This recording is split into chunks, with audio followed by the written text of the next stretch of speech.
इस वक्त की बड़ी खबर से कर रहे हैं, जो जम्मू और कश्मीर से आ रही है, जहां डोडा में एक ऑपरेशन जारी है और इसमें सेना ने एक आतंकवादी को मार गिराया है।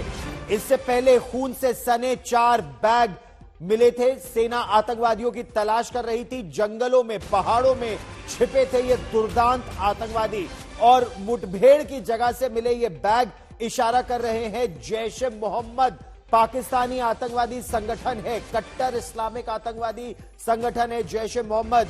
उसके 4 आतंकवादी, एक गुट उनका ये हो सकता है, और इनमें आतंकवादी बुरी तरह घायल है, इस तरह की खबर आ रही है। आतंकवादियों की फिलहाल जो जांच है वो तेज की जा रही है। अभी तक सभी शव तो बरामद नहीं हुए हैं, एक शव दिखा है। खबर यह आ रही है 3 आतंकवादियों को लेकर कहना भी मुश्किल है कि क्या वो बच गए या अभी भी उनके पकड़े जाने की अभी भी उम्मीद है।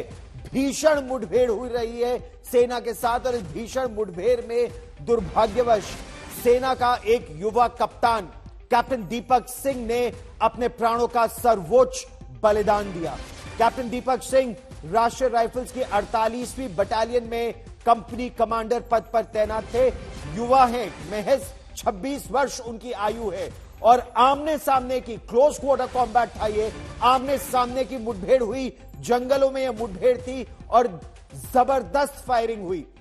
कैप्टन दीपक सिंह को सेना के अस्पताल में भेजा भी गया इस ऑपरेशन के बाद, लेकिन वहां उन्होंने अपने प्राणों का सर्वोच्च बलिदान दिया। डोडा जिले के अक्सर उसका जो ये इलाका है, इसमें अक्सर आतंकवादियों के वहां होने की खबर आती है।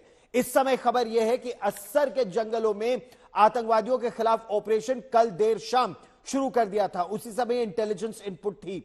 देर रात आतंकवादियों से संपर्क भी हुआ और भीषण गोलीबारी हुई।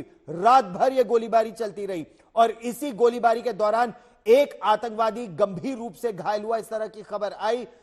लेकिन जब सेना इन आतंकवादियों को चेज कर रही थी, उनका पीछा कर रही थी, और आप देख सकते हैं कितने दुर्गम ये पहाड़ी इलाके हैं, घने जंगल है पहाड़ों में, वहीं कैप्टन दीपक सिंह को गोली लगी।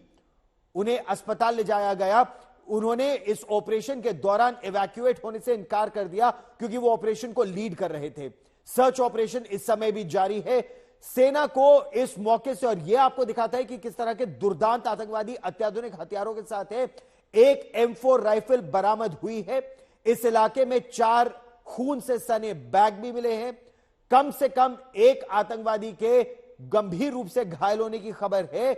आतंकवादियों के 4 बैग मिले हैं। मुठभेड़ के बाद ये आतंकवादी वो अपना बैग, अपना युद्ध का साजो सामान वहां छोड़कर भाग गए। बताया यह जा रहा है कि आतंकी अस्सर में एक नदी किनारे छिपे हुए थे।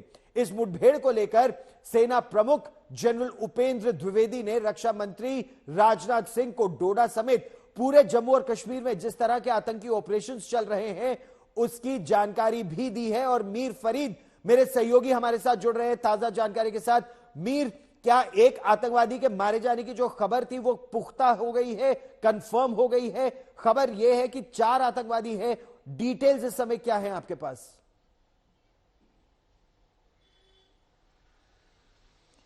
जी गौरव, हमारे सूत्र कह रहे हैं कि एक की कंफर्मेशन वो दे सकते हैं, लेकिन जो पहले ये खबर आई थी कि 4 मारे गए हैं, वो इस बेसिस पे बाहर आई थी कि जो उनके रक्षक हैं, जो उनके बैग्स थे जिसमें एमुनिशन और बाकी राशन वो रखते थे, वो एक जगह से मिले थे। जैसे आपने कहा था कि M4 राइफल थी और उसके साथ साथ बैग मिले थे जो कि लहू लुहान थे, यानी कि उनपे खून काफी लगा हुआ था। तो उससे साफ था कि ये जो काडर है जैश का या ये जो आतंकी हैं ये जख्मी जरूर हुए हैं। और उसी बेसिस पे, क्योंकि जंगल का इलाका है और अगर आपको बुलेट वुंड आता है तो आपके बचने के चांसेस बहुत कम है। तो वो एक बात आई थी कि 4 मारे गए हैं, लेकिन अभी तक सेना की तरफ से उसकी पुष्टि नहीं हुई है।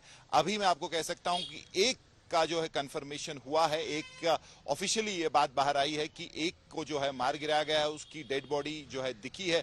3 जो है अभी भी जंगल में जो है कहीं ना कहीं छुपे हुए हैं और उनके खिलाफ 3 साइड से सेना कार्रवाई करने की कोशिश कर रही है। जैसे आपने कहा कि दीपक सिंह जो कैप्टन थे, फील्ड मेजर थे, क्योंकि कंपनी लीड कर रहे थे फील्ड में, तो उनको मेजर रैंक दिया गया था इस ऑपरेशन के लिए।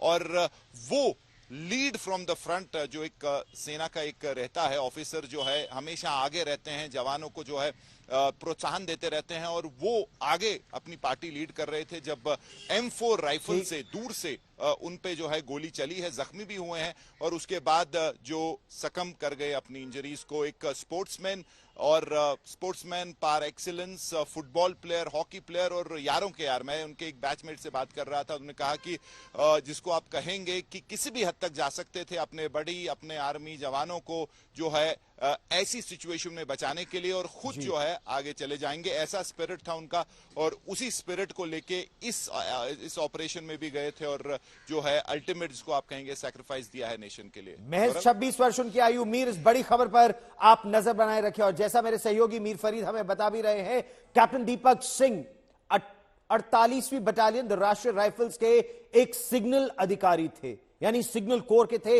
इन्फेंट्री में अपना क्रॉस अटैचमेंट कर रहे थे, कंपनी कमांडर, फील्ड मेजर उन्हें बनाया गया था, और ISR के इस वन क्षेत्र में छुपे आतंकवादियों को पकड़ने के लिए उनके पास बहुत स्पेसिफिक इंटेलिजेंस इनपुट था। तो वो जो त्वरित प्रक्रिया दल, यानी क्विक रिएक्शन टीम, QRT जिसे कहते हैं, त्वरित प्रतिक्रिया दल के वो न केवल सदस्य थे बल्कि उसकी टीम को लीड कर रहे थे, कंपनी कमांडर थे QRT कंपनी के।